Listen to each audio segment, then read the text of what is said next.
All right, second one I'm going to do with you. We need to apply this negative to every single thing inside the second set of parentheses. So instead of positive 4x squared, I get negative 4x squared. And then instead of positive 6, I get negative 6.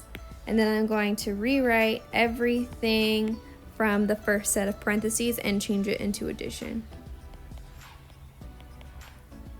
All right, so now all we have to do is combine like terms.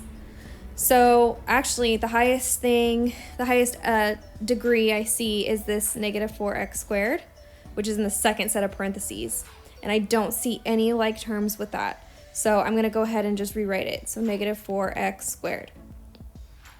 Now the next thing I see is the negative 5x, and there are no like terms with negative 5x either. So I'm just gonna rewrite it as negative 5x.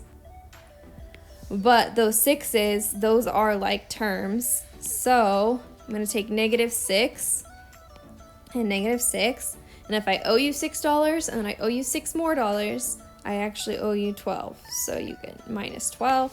And that right there is your answer. Now it's your turn to try it.